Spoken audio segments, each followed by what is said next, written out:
مجھ سے نان مسلم لیڈر سے میرے اچھے روابط ہیں، میں ملتا رہتا ہوں۔ کس کس کا نام سنا؟ ہمارے ملک کے وائس پریزیڈنٹ ہوئے ہیں بھیرو سنگھ شیخاوت، بی جے پی کے سینئر نیشنل لیڈر۔ ایک جلسے میں ساتھ ہوا، وہ گیسٹ آف آنر تھے یا چیف گیسٹ تھے اور میں گیسٹ آف آنر تھا، ہم دو مہمان خصوصی تھے۔ سیرت کا جلسہ تھا۔ شیخاوت صاحب نے اللہ کے رسول کی شان میں وہ کلمات کہے جو عام طور پر ہمارے نان مسلم پڑھے لکھے بردرز اینڈ سسٹرز حضور کی شان میں کہتے ہیں۔ اچھی باتیں کہیں، لیکن چند جملے بول کر انہوں نے ٹاپک بدلا اور انہوں نے یہ کہا کہ میں آپ کی معلومات میں کیا اضافہ کر پاؤں گا پیغمبر محمد صاحب کے بارے میں، لیکن چونکہ میں دیکھ رہا ہوں کہ اسٹیج پر بڑی تعداد میں علماء بیٹھے ہیں، ودوان بیٹھے ہیں، تو ایک پرشن میرے ذہن میں بہت دن سے گھوم رہا ہے، میں وہ سوال پوچھنا چاہتا ہوں اگر صدر جلسہ اجازت دیں۔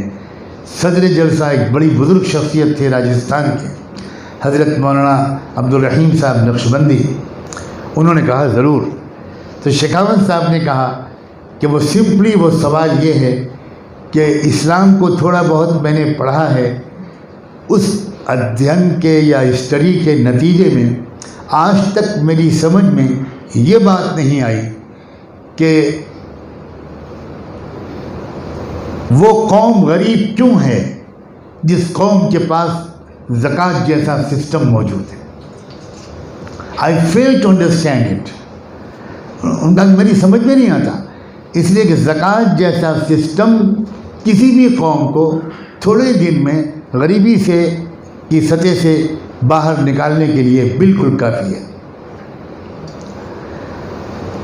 وہ اپنی تقریر کر کے بیٹھ گئے، کئی علماء آتے رہے، لیکن کسی نے شاید مناسب نہیں سمجھا کہ اس سوال کا جواب دیا جائے۔ رات کے 1 یا 1:30 بج گئے، سردی کا موسم تھا، کھلے گراؤنڈ میں جلسہ ہو رہا تھا، تو شیخاوت صاحب اٹھ کے جانے لگے۔ تو جب وہ جانے لگے تو میں نے جلسے کے آرگنائزر سے کہا کہ ذرا ان کو ریکویسٹ کر کے روک لیجئے، اور جو صاحب اس وقت تقریر کر رہے ہیں اس کے بعد مجھے بلا لیجئے، آدھے منٹ میں ان کے سوال کا جواب دے دوں گا، پھر یہ چلے جائیں، اور اگر یہ ممکن نہ ہو تو مجھے ان کی گاڑی میں بٹھا دیجئے، میں 1 منٹ میں اس سوال کا جواب دے دوں گا، ان کی گاڑی کے پیچھے کوئی گاڑی لگا دیجئے، میں جب جواب دے چکوں گا تو میں اشارہ کر دوں گا، میں اتر جاؤں گا، اس گاڑی سے واپس جلسے میں آ جاؤں گا۔ شیخاوت صاحب سے جب ریکویسٹ کی ان لوگوں نے تو شیخاوت صاحب نے کہا کہ نہیں، میں رکتا ہوں، میں جواب سن کر جاؤں گا۔ مجھے بلایا گیا، میں نے آ کر سمپل آدھے منٹ میں ایک جواب دیا کہ وہ قوم اس لیے غریب ہے کہ اس قوم کی اکثریت جس کو زکوٰۃ دینی چاہیے وہ زکوٰۃ نہیں دے رہی۔ نمبر 2، زکوٰۃ کو جس طرح ڈسٹریبیوشن ہونا چاہیے، زکوٰۃ کا ڈسٹریبیوشن کا جو سسٹم قرآن نے اور اللہ کے رسول نے سکھایا تھا، اس طریقے پر تو بالکل ہی زکوٰۃ ڈسٹریبیوٹ نہیں ہو رہی۔ اس لیے غریب ہر سال زکوٰۃ لیتا رہتا ہے لیکن غریبی سے نکل نہیں پاتا۔ بس یہ ایک وجہ ہے۔ اب ہمارے شیخاوت صاحب جا سکتے ہیں۔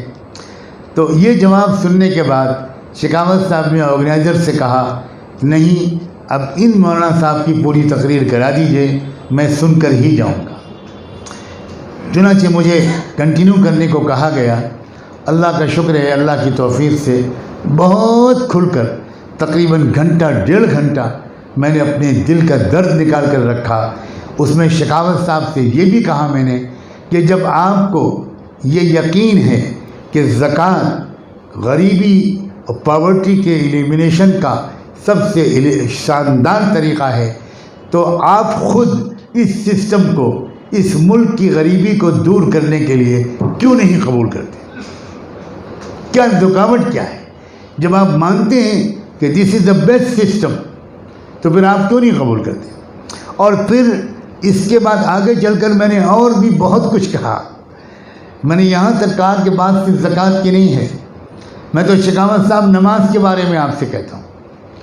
ہم پر یہ الزام ہے کہ ہم ودیشی سنسکرتی اسلام کو سینے سے لگائے ہوئے ہیں بھارت میں رہنے کے باوجود.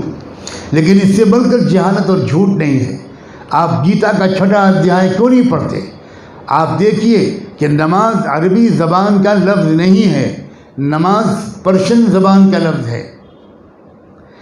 بھارت کے مسلمانوں نے صلاۃ کا لفظ عام نہیں کیا، نماز کے لفظ کو کیوں اڈاپٹ کیا؟ اس لیے کہ نماز فارسی میں سنسکرت سے گیا ہے، اور سنسکرت میں نماز کو کہا جاتا تھا نمہ اج، یعنی اس مالک کو نمن کرنا، اس کے سامنے سر جھکانا جس نے کسی سے جنم نہیں لیا.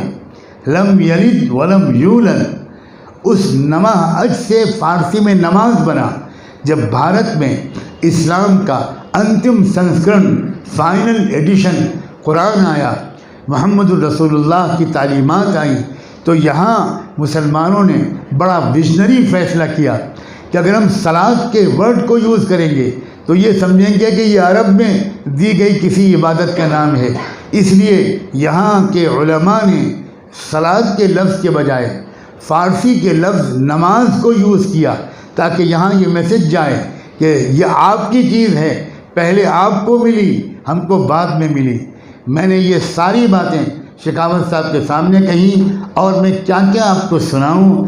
میں اتنا بات کہہ کر مکمل کرتا ہوں کہ جیسے ہی میں بات پوری کر چکا، شکاوت صاحب اٹھ کر میرے پاس آئے، کان میں مجھ سے کہا کہ نعمانی صاحب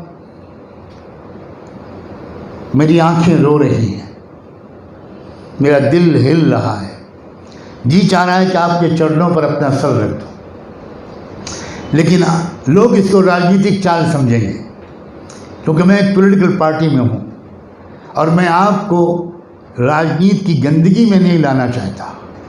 لیکن آپ سے ہاتھ جوڑ کر یہ نویدن کرتا ہوں کہ آپ جو کام کر رہے ہیں بھارت کے اصلی باشندوں کو اور بھارت کے نواسیوں کو اور بھارت کے نان مسلم لوگوں کو آپ جو سندیش دے رہے ہیں، میں سب کچھ آپ کی اس تقریر سے سمجھ گیا.